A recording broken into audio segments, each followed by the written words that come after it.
welcome back to another Bronco video. We are doing another install. We got more parts from Rough Country. If you're wondering what we're putting on today, it will be this. It's the support for your spare tire on the back. We so far have the steps and the lift, plus the little extension for your third brake light on the back, all from Rough Country. So we ordered this up as well, just to take the weight of the big 35s off the back of this thing. And what you get is your bracket, obviously. That's your scan thing to give you your instructions, hardware, and they give you a book of all their goodies in case you want to spend more money. Okay, so what we're talking about here is the 35s hang on the back. Right now it just hangs on the bracket from Ford, but because these are much larger, beefier tires, you take more weight on there. Yes, you can get a Bronco with 35s already, but these wheels are a lot more heavy duty than the stock ones there even. The Bronco Raptor, if you look, comes with 37s, and it actually has this bracket from factory. So what it does is basically we'll bolt it to these 4 bolts on your hinges, plus the holes behind where that is once we get the wheel out of the way. And it just distributes the weight a little bit onto here as well, so it's not all hanging on the little brackets that Ford puts in for the wheels. And like I said, we did put the extension for this on for the third brake light, because if you don't, this thing sits way down here. It looks really stupid. So get the little bracket, put it on. It just lifts this up and it looks nice over the 35s. Okay, now with the wheel out of the way, you can see what we're doing. This is actually the bracket from Rough Country to lift the light up. It is just 2 bolts. You remove the 2 factory ones, which were these originally. Put the bracket in, put those 4 factory ones back in the top, and down here are 4 from Rough Country that come with the bracket. So super easy if you're installing that at the same time. But for this, you can see it just hangs on this little plastic thing with 8 13mm bolts that hold it on. And your camera is in here, so be very careful when you're taking this off. You don't want to rip that out.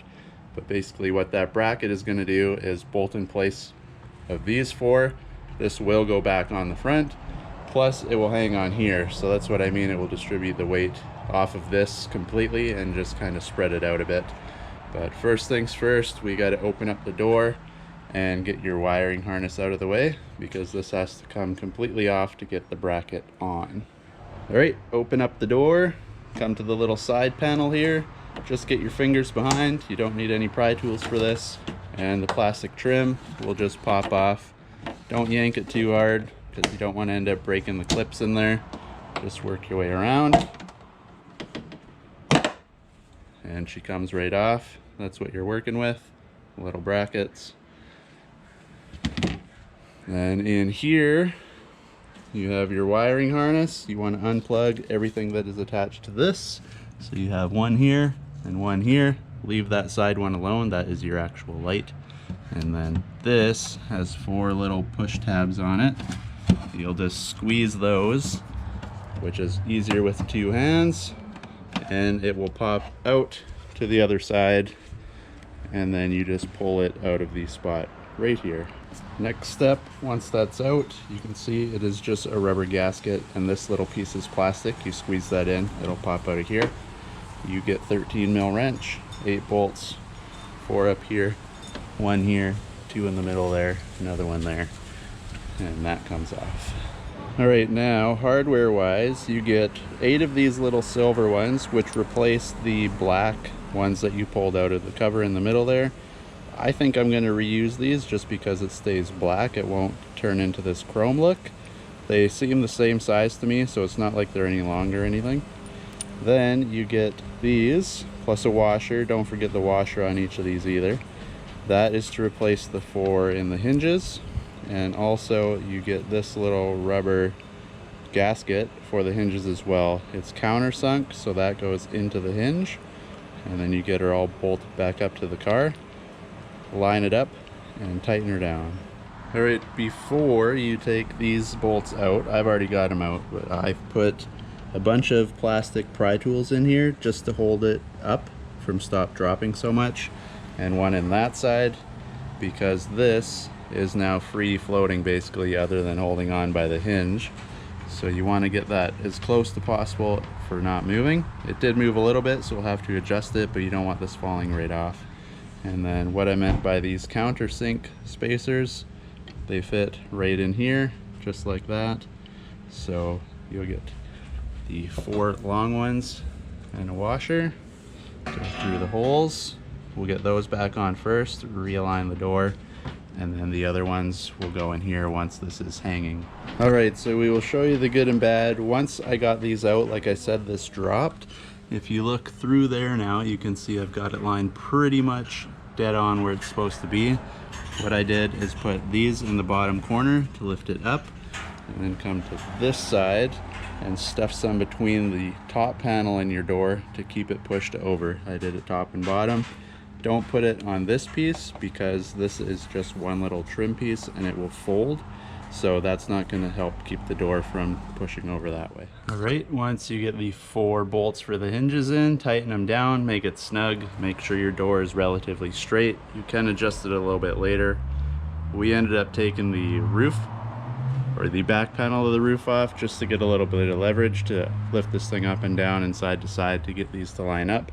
But with the little spacers in the back, you can see maybe in there, it does help line up the hinges pretty well. Once you start tightening them down, the door readjusts itself almost, so it will be close. You can see it does have a cutout to get around the pony or the Bronco, your RC for rough country on the bottom. So now we get this thing back on. You have these 2 bigger holes to cut out as well. That is because if you look on the back of here, you got 2 little guide pins, so it just makes it easier. So we'll get that back on, get the harness back in. Once we get them tightened back down, you can plug that in and get the wheel back on. Once you get her all bolted down, get your 2 wire harnesses plugged back in. Make sure you don't mess around with the one for your hinge. And last but not least, you put the cover back on. Ford makes this with the 2 little clips like that. They will just slide over into the 2 little cutouts here and here, and then that side you just push them and they clip back into the 3 cutouts right there. Should be fairly easy to do. Just takes a couple seconds, get it lined up, give it a smack, and she's back on. And then close your door, make sure everything lines up good. We'll put the roof back down properly just to make sure it's all aligned. If it isn't, just loosen those 4. That can all stay on.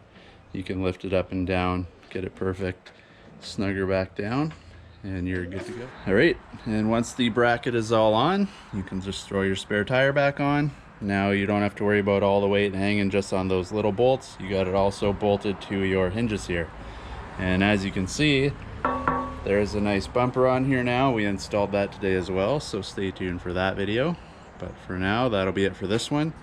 So stay tuned, subscribe, and we'll catch you in the next one.